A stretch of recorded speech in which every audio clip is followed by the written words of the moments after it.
Oh.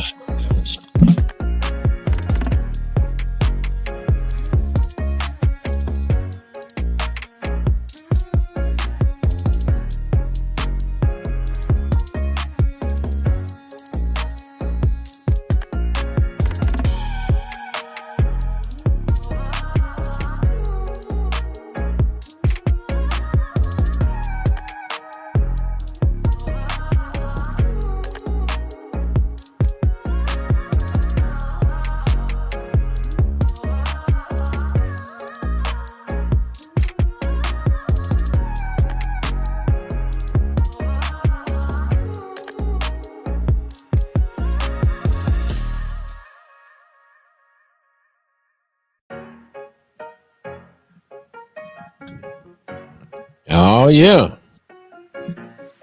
Back up in this thing one more again.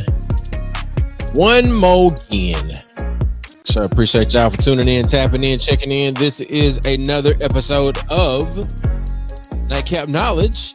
I want to give a very special happy birthday shout out to Epps, wife of co-host Mr. Mac.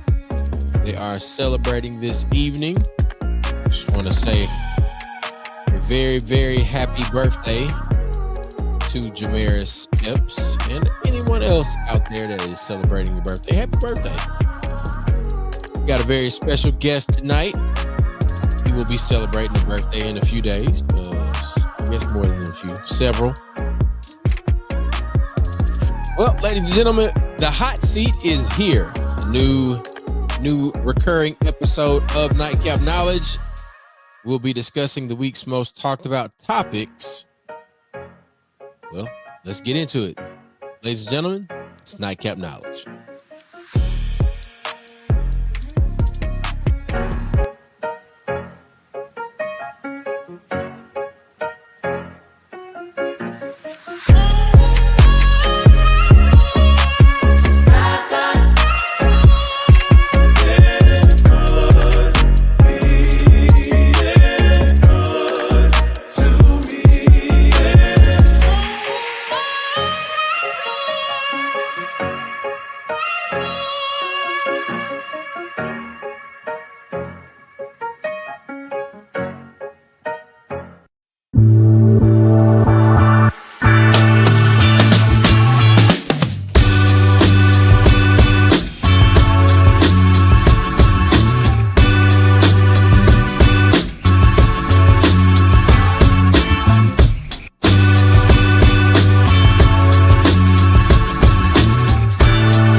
Hey, here we go.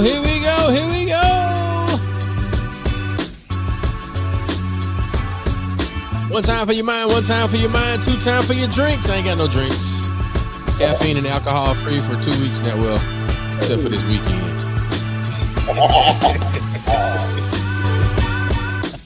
My bad. I had a margarita on Sunday. I have not had any coffee. And other than that margarita, I split with my wife. I've not had any alcohol or sharing coffee. Is caring. Sharing is caring. Sharing is caring. Ladies and gentlemen, welcome to another episode of Nightcap Knowledge. We appreciate y'all for tuning in, tapping in, checking in. We will not be sipping anything other than water tonight. I do miss my nearest green. And shout out to Uncle Nears. Shout out to the man. Yeah. Have you? I mean, I see that you're not a whiskey drinker, but I do like Uncle Nears though. It's very, very smooth. Nah, have you had the Nearest Green? Like the I ain't had that. I mean, if it's different from It's different from Uncle Near. So it's same family. yeah, Think of it. Fawn is definitely following the model that Nearest laid out with the Jack Daniel correct. family of brands. Which makes sense. So Yeah. which makes total sense. So they do have a single barrel, and then they've got like the Gentleman Jack, the Senior That's what I Barrel, was and then gonna you say. got The Jack nearest Black. green, like the gentleman Jack. The nearest green would be, in my opinion, I think it would be the Jack Black, like the old number 7. Black label. Okay. Yeah. All right. So Hmm. this. All right. That's that. And I keep looking over there because it's a little bottle over there staring at me. It's like, did you do? Jack.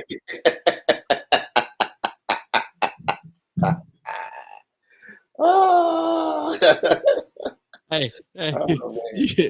For those of you that are tuning in, you have no idea what just happened. That is an inside joke. Yes, very much so inside joke. Oh my God, that's so inside. So since we got you here, before we get into the hot topics, we definitely want to invite you. If you're in the Hattiesburg area, we've got Candidates Night. It is in conjunction, of course, our usual partner, Mississippi Move, Mississippi Votes, League of Women Voters, the Bruz, FIRO chapter, and the NAACP. Right. This is March 27, 2025, 6:30 p.m. at the Sherrill Community Center, right there on West Front Street in Hattiesburg, Mississippi. If you need more information about this, you can go to msmove.org, or you can hit us up on Facebook, Mississippi Move. Very, very findable. One more announcement we have. Of course, we've had a tornado to take place in a number of places around the state of Mississippi. Community disaster response will be helping those who pretty much lost everything. Will be in Prentice at 34 Wheeler Lane, Prentice, Mississippi, Thursday, 27. We'll have representatives from Mississippi Move, also One Voice on the ground providing hot meals, bottled water, toiletries, hygiene products, and anything that folks need just to get back on their feet. We are accepting donations. You can cash out Mississippi Move at $MS Move, or you can go to the msmove.org website. There's a donation tab. If you want to volunteer, or if you want more information, you can hit the hotline 662-205-MOVE. That is 662-205-6683. Mississippi Move, always moving Mississippi forward. So can't stop, won't stop. Ain't nobody gonna do it for us but us. So man, Yes, forget all them other folks. Shout out to Mississippi Move and the work they doing, man. Taking care of the people, man. Even in the off season of the campaign season. Hey, off quote unquote season. Right? Yeah. Election season is year round, baby. Clearly, it's every day these days. Look, and speaking of the tweeter in chief, I think that's my part. Not necessarily my he's not the focus of it, but I did. Wherever you want to go tonight, dog, I'm here for it. Look, so I got a couple of things that I would definitely like to discuss. Mm-hmm. The clip that I want to play in conjunction with this, our kind of discussion. So the hot topic is this. Somebody within the Trump administration accidentally texted a journalist war plans. I can't wait till we get to that mark where I can start cussing and it's fair game with yeah. What's the mark? I can't remember, man. I feel like we get close to it though. We getting close to it. We're almost 10 minutes in. So there was, and I'm gonna go to Instagram. There was a great clip where a journalist she read these folks the right way, and I can appreciate the way that she did it, and I just don't understand why these folks I don't understand why folks aren't more outraged. So here's the clip right here. Y'all check this out.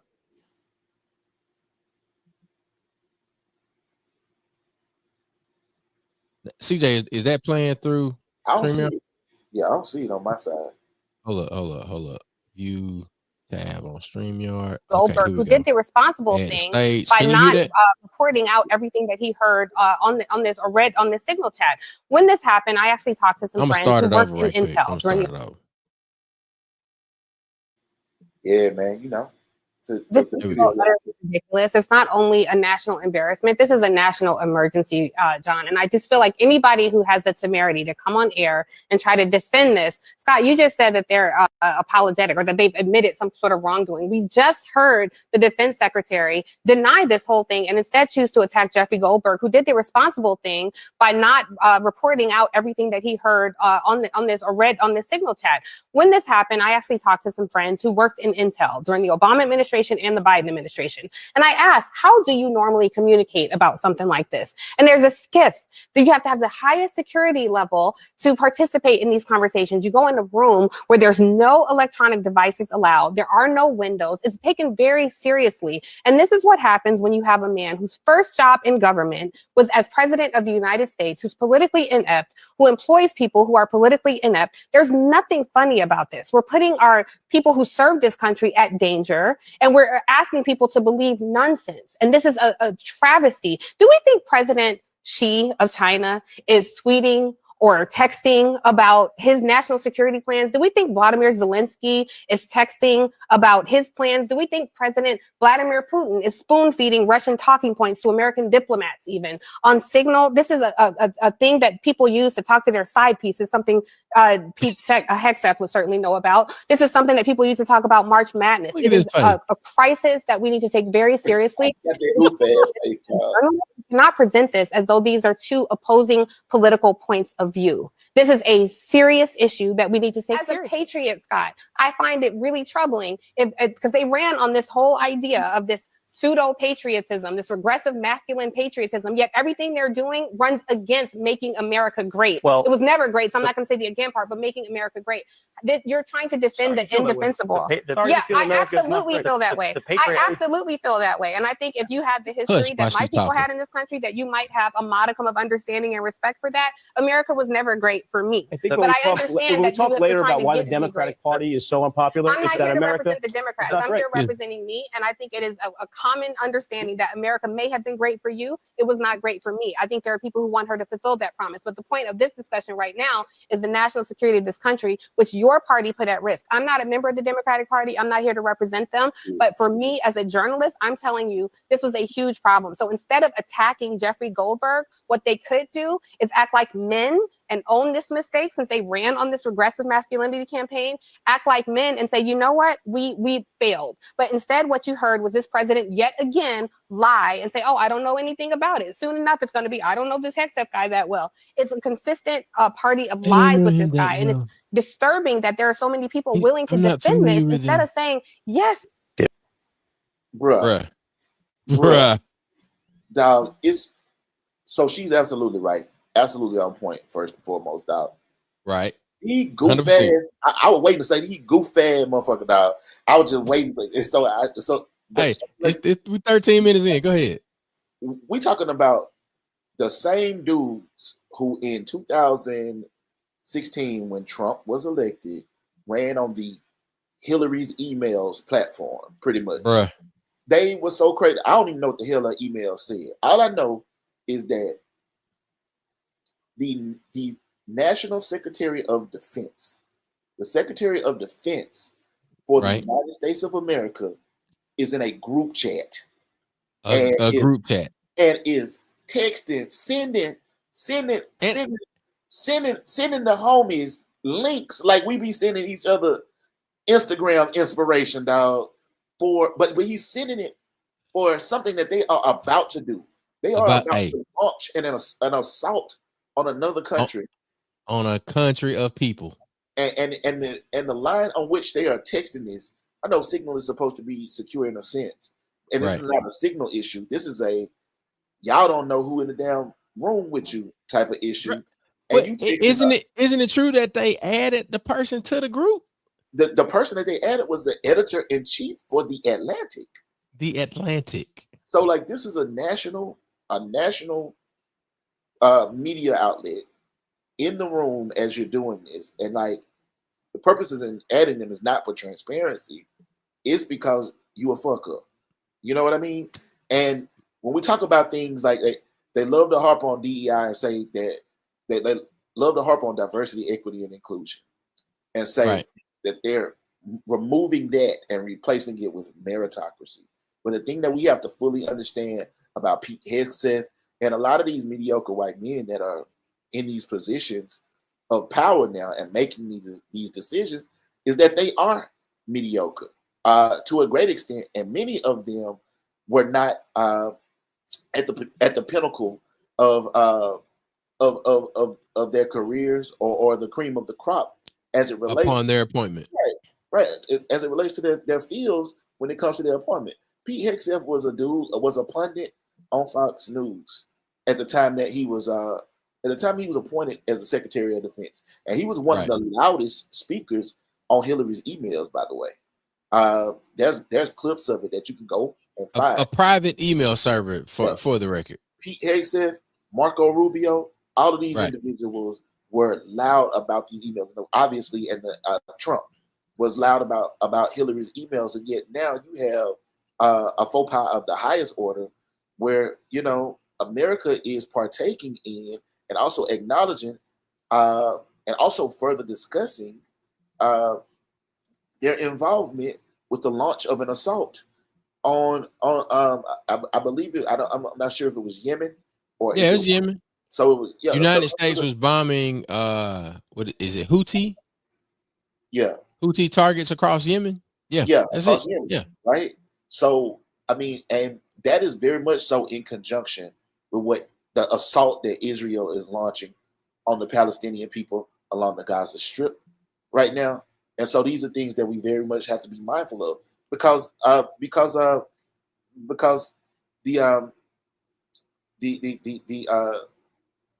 I'm sorry, my mind went blank for a second, but no, the thing that acting in conjunction with Israel in this launch of this assault, in cahoots, in cahoots to put it as simply as we possibly can. And the greater issue is typically, I mean, and Tiffany, she spoke to this. Now, we're not discussing things of national security in a text thread, right, through an app. Like these conversations typically happen inside of a secure facility that is cell phone and electronic free. Right. Nothing that can be intercepted, nothing that can be tracked. I know that the the D9 and specifically the Bros have been under intense scrutiny and deservedly so, right?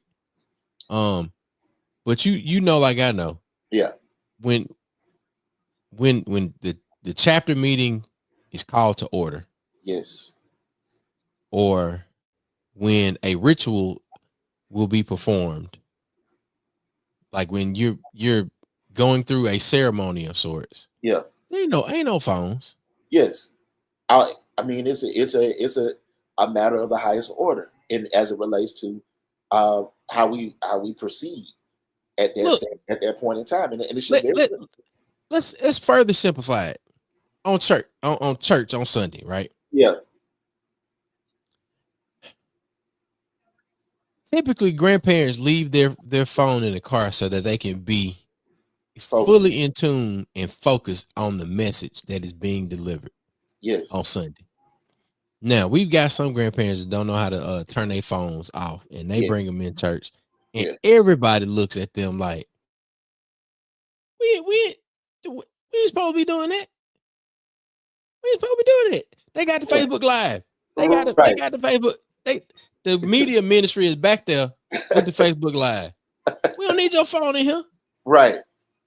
If the church knows when to leave their phone outside, come on, Pete.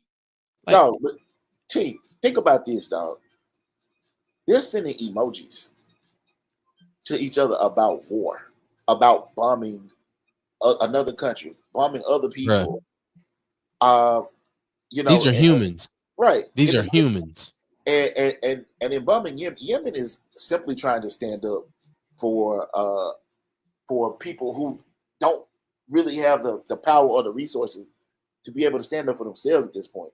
They like they've seen Palestinians be brutalized for almost damn near at least a year and a half now, right? Ongoing assault, right? A relentless assault. Yes, with the exception of the ceasefire, that it almost seemed like they were itching for to restart. right. To the extent that they have killed over 500, mostly women and children, in the last week at the last count. And I can't imagine what it would be like, bro. Like if you've ever seen a video of what's happening along the Gaza Strip right now, I can't imagine what it would be like to try to close your eyes, to try to sleep at night, not being unsure every second of every waking moment that there's a possibility. There's a possibility that your house might be bombed. It could be your last moment. I cannot imagine what it's like to be in a state of constant terror to that extent. And so, bro, it's something that we very much so should be mindful of. It's something that we very much so should be speaking out on, and should be drawing a dark line in the sand with regard to how we see this, how we view this, and how we feel about it right now. Yeah. It's a. So the things that come to mind for me are this. At some point, there are those of us that live on this earth that begin to discount the humanity of a group of people because of whatever reasons. And I still don't understand. The only war I've ever understood was the war where we attempted to free ourselves. Mm-hmm. I don't understand. And this is me being a history major and having read the history books and understood the lies that certain history teachers told these classes that we were a part of, and then also having folks like Dr. Woods and Ernie Limbo and Jim Brown to break things down for us. Mm-hmm. It, in terms of the seeing the humanity in people, like war only makes sense for the people who are being oppressed. Right. It doesn't make sense for us. Right? Yes, for a revolution. Like it makes sense for those that are attempting to assert and affirm their own humanity, because there are people that are attempting to erase it. Right. Like revolution makes sense when oppression is violent, stifling, consistent, relentless, and is literally eradicating a people in its entirety. Right. That's when it makes sense. And so, like, I admonished CNN recently for calling it the Israel-Hamas war, when the reality is that, bro, this is an eradication by Israel. This is what we're witnessing in very real time. While then simultaneously what's happening here in America is people who are speaking up on it, particularly those who maybe have green cards or maybe have student visas, like we're seeing with Mahmoud Khalil, for example, and several other students around the country, like the brother who is I don't think he's at Columbia, but he's at another Ivy League school, and he's currently being persecuted as well. Yeah. And they're literally now scouting and policing our ability to speak freely and have opinions on the subject matter, when that's essentially what America itself, the principles upon which America was supposed to be founded upon. It's why it's supposedly. Right. This is why that's the First Amendment is about freedom of speech, freedom of the press, freedom of religion. Right.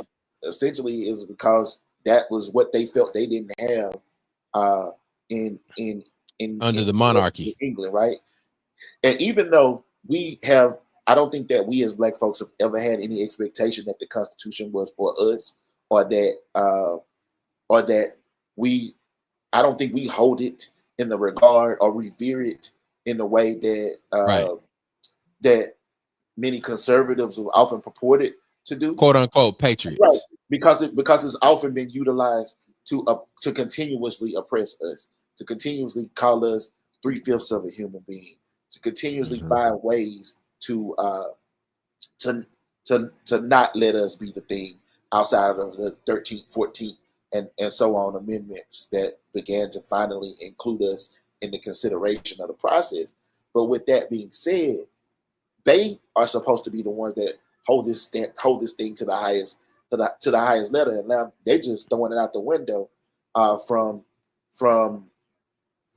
the way that they're policing speech to the way that they're now policing our telephones. Right. They're now checking people's phones as they're coming back from returning from other countries to see if anything is in people's phones that may be negative as it relates to the current administration. If you have a criticism of the current administration, well, I know we on the watch list. They are not allowing people to return to America. I mean, interestingly enough, we are American citizens. And so now people are being encouraged to have, phones that they travel with versus the phones that they, and I mean, but to a certain extent, you also have the right to privacy. You still have a level of a right to privacy, but some of it is gone away because of the fact when you're in another country, your constitutional rights don't apply until you get back to the United States. Yeah. And that's the interpretation of the law. And it's dangerous when you think about it. It is. It really is. It really is, man. There were a couple of other things I know we wanted to touch on. Some of the things that we can speak to as we kind of shift gears of how we're activating ourselves. So we talked about Mississippi Move and being able to be a part of the community and respond to the needs of the community. And then there is a foundation, the Moses West Foundation. And CJ, you can kind of give some insight as to why you and certain team members are in the district right now. As I pull up the next clip. Absolutely. So, man, it's a really exciting time in Black with No Chasers history. We are beginning to try to do things in a very dynamic way, very next level way. One of those things includes being able to create access to clean water for communities, access to water generally for communities, and we're working in partnership with the Moses West Foundation. And for those who may not be familiar with Moses West, man, he's a phenomenal inventor who has created an atmospheric water generator, which has the ability to create water literally from the air. And he's doing it in real time. We're here in Washington, D.C. This week, we've been to Howard University to speak to engineering students about helping to expand this program and this work. We have spoken to individuals from various countries or representing various countries, including the Maroons in Jamaica, who led a revolt against the English, similarly to the revolt that was led in Haiti against the French. And so they're indigenous people to Jamaica, and so man, they that was very cool. They actually purchased a system, one of the smaller systems. In this video, you see Moses West. That's actually in Jackson. When we brought him to Jackson, there you see him making water. And if you want, you can even play the video with the audio. Okay. Right here. It makes me mad because I don't want to hear it again. I've been doing this a long time. I'm getting old. We're not out of water. Generator or AWG, a machine that takes in air. So in that video, you hear him drinking. saying we're not out of water, and you see the atmospheric water generator working there for the people, and so that's what we've been doing. But this is the atmospheric generator that we brought to DC is a much bigger generator. Right. Now that's the one that you got to pull like with an 18-wheeler, right? Yes. Yeah. So you got to haul this joker, but it has the ability, man, to create upwards of 600 gallons of water a day. He's been able to go to disaster areas at times and provide water relief to those, like in Puerto Rico. He wanted to, I believe, go to Los Angeles. He's been to Flint, and as you can see, he's been to Jackson, where we had our own water crisis. I have had our own water crisis, as many of us know. If you are in the Jackson area, that's something that we've been dealing with from an infrastructure standpoint for decades now. So it's not a new thing. It's not a recent thing. It's something that we've been dealing with as far as infrastructure for quite some time now. Mm-hmm. Yeah. So you said that you guys have been on campus at Howard University. I know it was World Water Day over the weekend. Yeah, on the 26th. So talk to us about some of the actual like events and activities and the response that you might have received from students and community members there around the campus. Yeah, so it was very dope. And Bart was representing us on the 22nd for World Water Day when we were meeting with the Maroons, meeting with various organizations and countries. And that was well received. We got some video footage of that. And so I would say probably about 50 attendees to that first event, which was pretty cool, because like we've been really rapid fire in trying to get this thing on the ground here in DC, man. Like when I say this has been something that we've been like sprinting with for the last 2.5 weeks, 3 weeks maybe. It was a very short turnaround on us trying to make magic happen with this. But we were able to tap in with Howard University, with the engineering, chemical engineering department, and about 40 to 50 engineering architecture students were present for the event that we had on the 24th at Howard University. And so that was very cool, very well received. The students had lots of questions.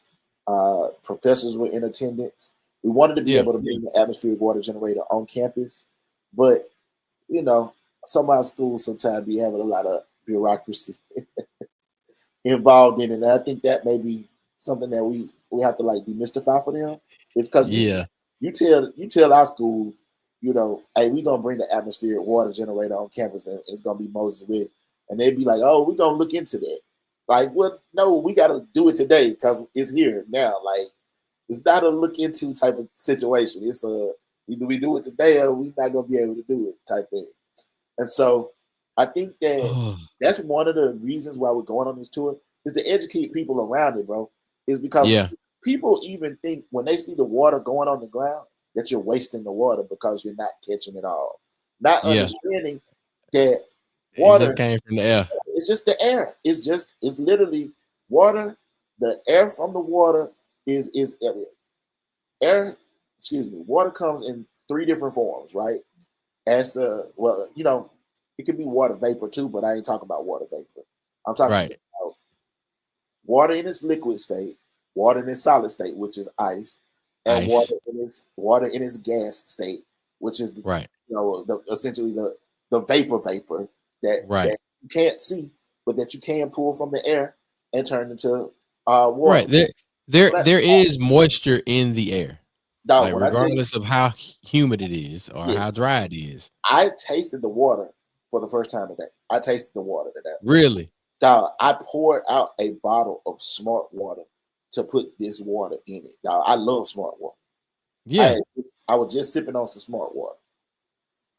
Dog, when I tell you this water was running circle around the Smart Water, dog, I'm not capping. I'm not saying this. I'm not. No, I'm a smart. Not water. saying it because we in partnership with Moses West Foundation. A damn near 2 liter Case. But like I buy cases. I buy cases of smart water on a regular basis. I've even tweeted smart water to allow me to have a smart water in my home so I can get it anytime I want. They were like, we can't do that.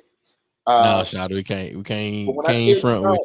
When I tell you this cloud water, this Moses West water, this generator water, dog. The M-Dub. Bro, it tastes amazing, bro. And so it's exciting, man, because this is an opportunity for us to create access to something that a lot of people have needs for in our country. Yeah. But it's also an opportunity for us to work together, combine our powers, combine what we do really, really well from a media and storytelling and creative standpoint, with what they do well from a technical and scientific standpoint. I think that's the beauty of what's happening right now. And our goal and hope is to begin to start this education tour around the country, particularly starting with HBCUs, having an HBCU tour, where we start with places like Howard, but we hit up A&T, FAMU, Tougaloo, Jackson State, Southern, and schools around the country so that students can be exposed to this science, so that we can begin thinking about what type of curriculum can exist around this science, what type of agriculture, like Black farmers came today to see this machine, man. So the sky is the limit because water is the most essential element on the earth that we have. Water's supposed to be free. Right. It's literally our bodies are made up of it. And so 70%, right? Right. So like if that's the case, then we understand that what we're dealing with and like the building block of life we're playing with, right, is an essential one, and it's one that we can really do some transformative work around. That's what I think our goal really is. No, that is an outstanding opportunity for us to be in partnership with the Moses West Foundation. It is a little disappointing for me to hear that the bureaucracy that exists within higher education prevented the opportunity to bring it on campus from even like being considered. Yeah. We could. That's a man. If you want to get into it, we can get into it. But it's not. Well, I mean, no shade to the powers that be. But it was. Like, now I'll say this, and this may end the conversation about it. It may open it up. You might cut the wound wide open. Yeah. So we'll let Lil Boosie and Kodak Black on campus, but we won't let Moses West and the goddamn atmospheric water generator, the biggest science project that, like a life-changing science project that has the opportunity to positively impact communities around the world. We won't let that on campus. But Boosie good though. It was a struggle. It was a struggle. And what I say is this, man: the very same thing was proposed to students at West Point. It was like, oh, bring it up here. To the military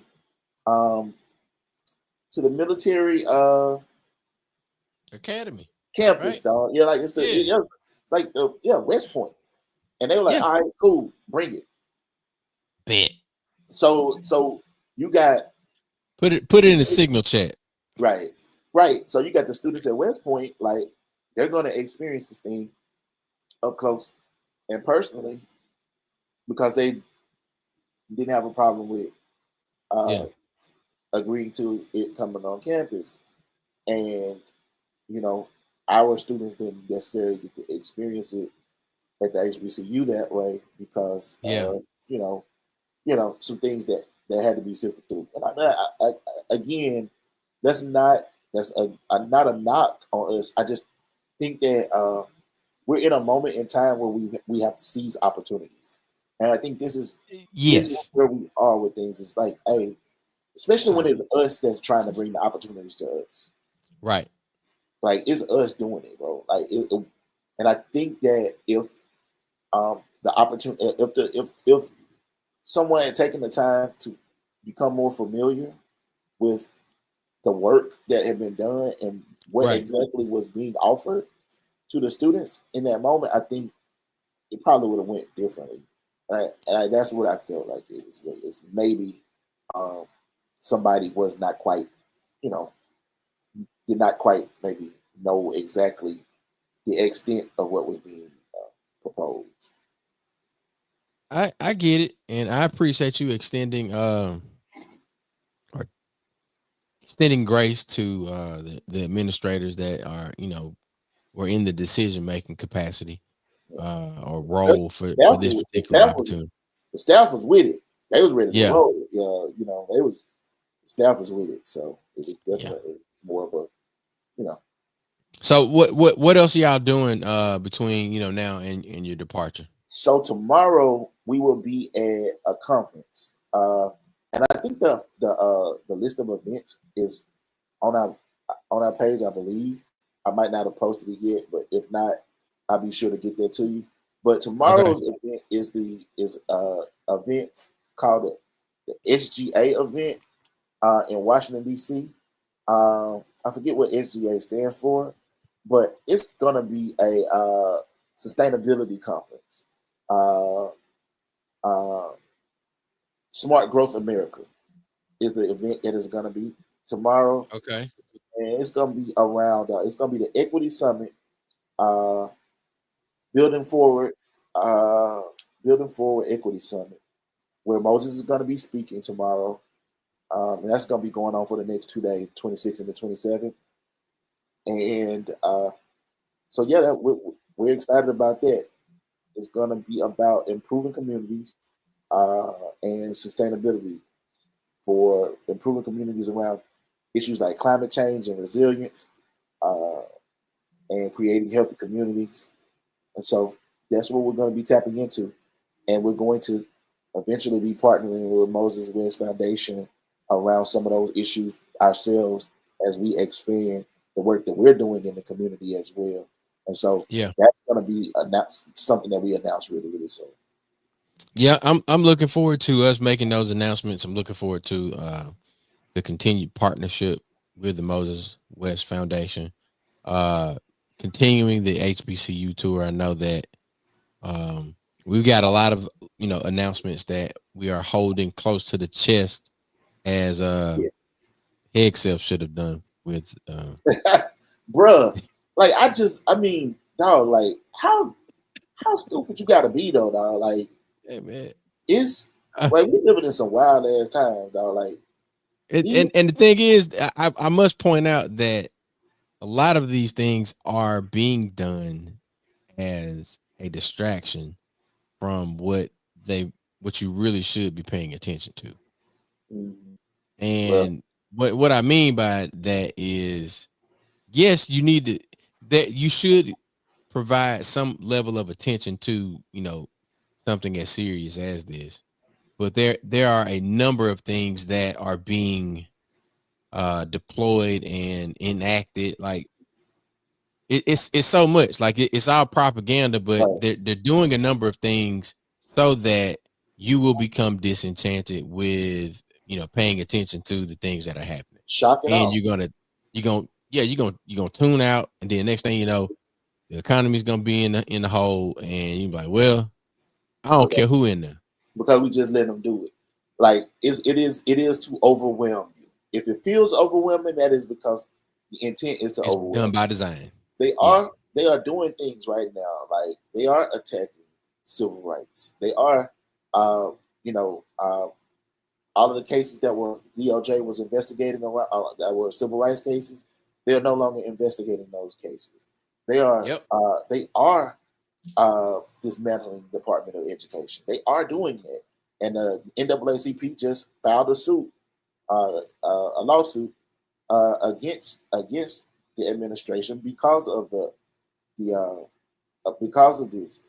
In addition to that, they are demystifying, or not demystifying, but they are dismantling, I believe, public libraries to a certain, like they're not funding. Right, that's wild.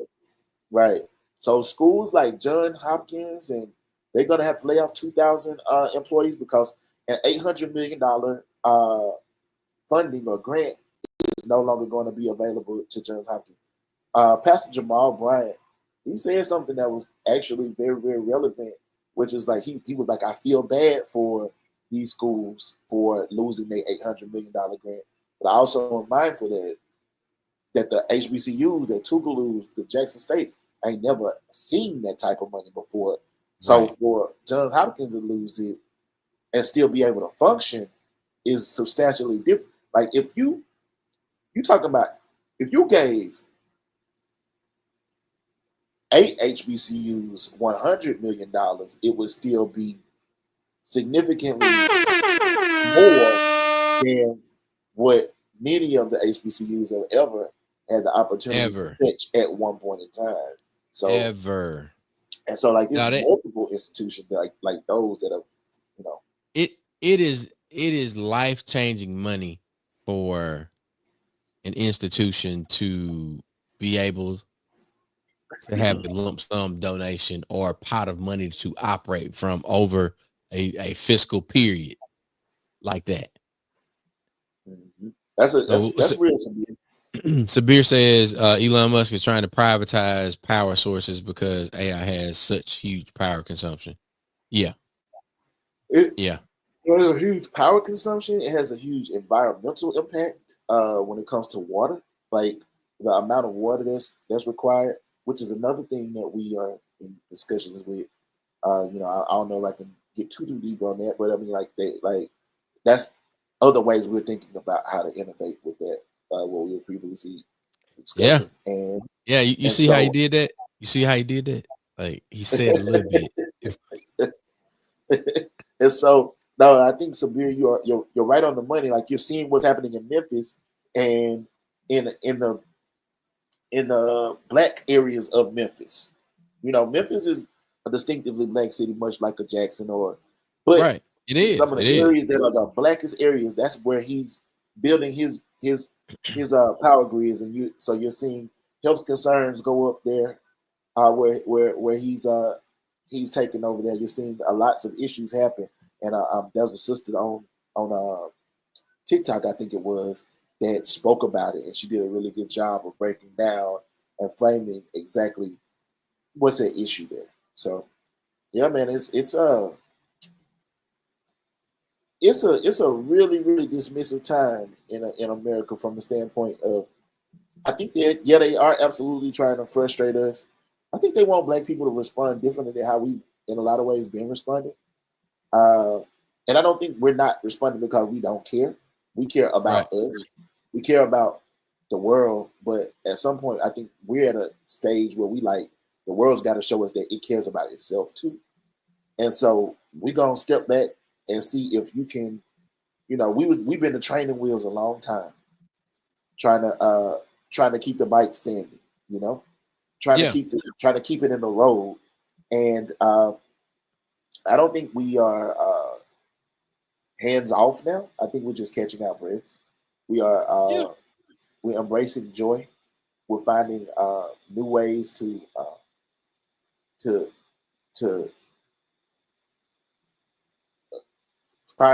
finding new ways to ensure that we continue to maintain and have value in our lives that extends beyond that which political can give or try to take away from us.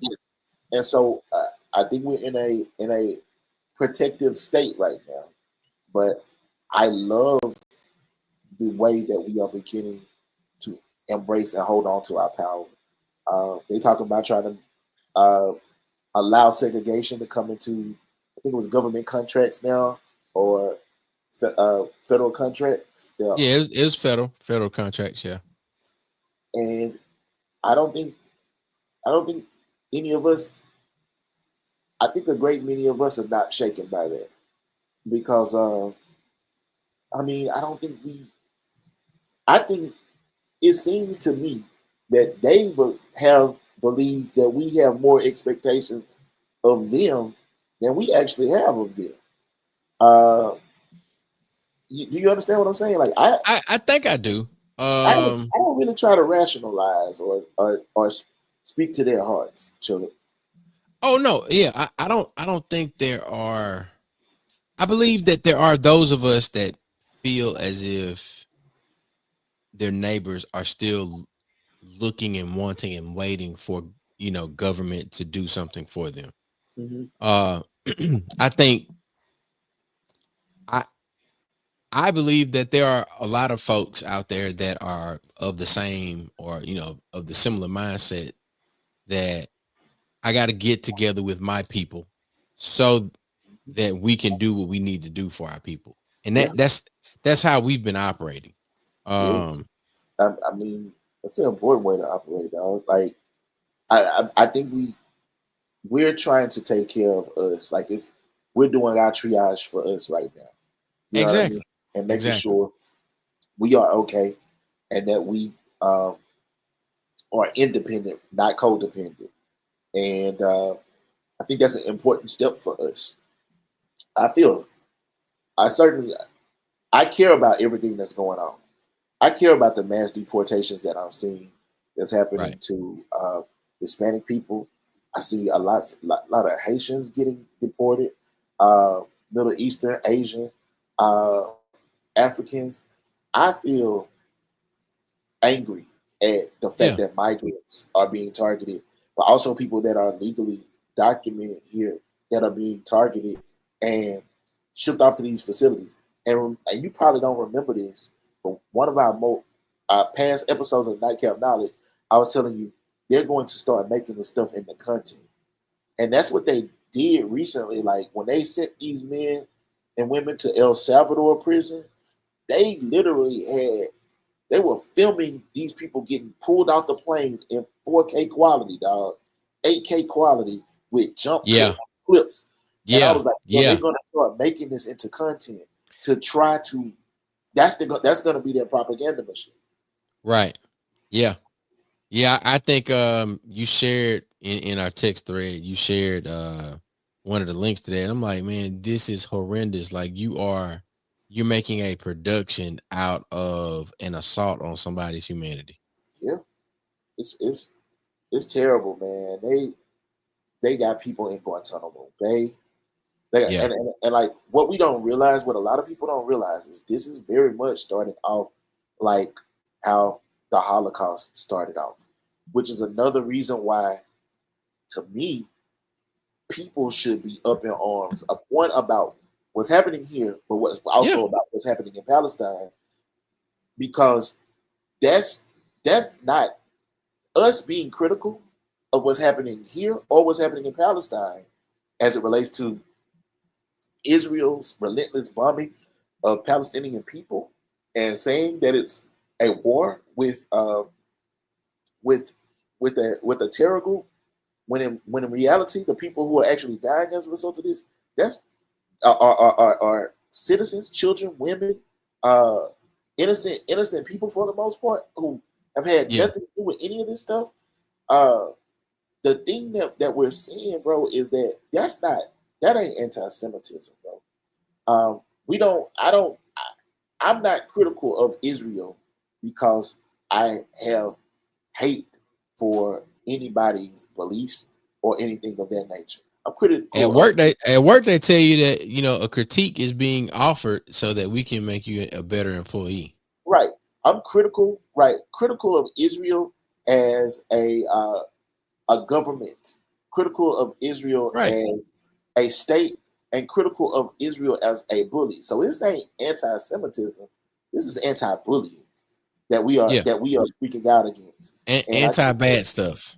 right, so I memean, like, it's pro allowing humans to live in peace and not have to live under the constant threat of being bombarded, things That's of that right. nature. So that's what we're speaking to. I think that's what many of the protesters that I know that's what they're speaking to is nobody should be experiencing that. But we're in the very early stages of our own uh, things that we need to look into, because the snatching of these people, the using of ICE, like the secret police that they used in Germany, the Gestapo, is very, very similar in nature and how they are being weaponized for the purpose. It seems like he has a playbook. Right. If you speak out on it, right. If you speaking out on us, then we're going to use our authoritarian powers to intimidate you, to use you as an example, to move you out, or to do worse to you in the event that none of those things work. We haven't quite arrived there yet, where it's, enacting violence locally here on people who oppose this system. But the disregard, right now, I feel like they're making up laws as they go, and they are disregarding the laws that exist that they once championed as law. In the same way, they're disregarding what sending text messages, but they was up in arms about emails in 2016. Text with emojis is fine, right? So I was using Telegram, so it was encrypted. It was secure. Yeah, like so you have to be very mindful of things that, like, man, right now you even got Supreme Court justices, like I think it was Alito, who said that sometimes ignoring what a judge tells you to do is fine. And I think that's the state of things that we're in. Is like, I don't think we're living under a regime or current administration who is going to do what's supposed to be done because that's what the rules say is supposed to be done. Yeah, they're definitely going to do things as though they see fit. Yeah, they're gonna do what they want to do when they want to do it. And the scary thing is, Chuck, is they're scary, but what's scarier is the people who know it's wrong, but who carry out those things, those orders for them, because they're doing their job, or they just believe that But like people, everybody's starting to feel it right now. You see in those town halls, everybody is feeling it, dog. Yeah. When you look at those town hall meetings, it is, and now the Republicans the conservatives started refusing to have them with their constituents. But these be white people up in there fussing at them about being pissed off about what's going on. Not that this ain't us up in there. You know what I'm saying? This is there because these are the people who voted for them. Yeah. These people that they're constituents straight out the cornfields, dog. Yeah. And you know what I mean? And you didn't shut down the USA. USA, you done shut down USA, you done shut down these jobs. So now people in West Virginia don't have the job. People in Georgia don't have the jobs. So they'll pull up. Yeah, they're beginning to feel it in a way that they didn't expect to feel it. And I believe that it is only through that is the only way they will ever learn to empathize, is to know what it's feeling like to feel the thing. That's true, man. Well, look, I think we've ran around the horn with our hot topics. I know that you guys got an early morning, a list of things that are on the schedule. I appreciate you for jumping in tonight and stepping in for our brother Mac. Sure. And I know Sabir was in the comments. Sabir is the lead on these two activities that we have going on in Hattiesburg. The Candidates Night, March 27th at Sherrill Community Center, begins at 6:30, and it's right there on West Front Street. And then secondly, this one, Mac is over this community disaster response. So if you see Mississippi Moves community disaster response team in your area, give them a fist bump. But they definitely got some bottled water, hygiene products, toiletries, things like that you might need in the event that you've had a disaster happen in your area. Prentice is on the clock. Prentice, we will see you on the 27th. And with that being said, ladies and gentlemen, CJ, you got anything before we get to where the money reside? Hey man, it's time to get to where the money reside, man. Thank y'all for rocking with us. we will be continuously growing and going and growing, Chuck. Hey, Chaplain Johnson said it best. Young nightcappers. He didn't say that. He said young Toogaloons. Appreciate y'all for tapping in with us. This has been another episode of Nightcap Knowledge. We might have some nightcaps back next week. A little whiskey, some tequila. I don't know. Depends. Thank y'all for tuning in. We'll see y'all next week. Tuesday nights at 9.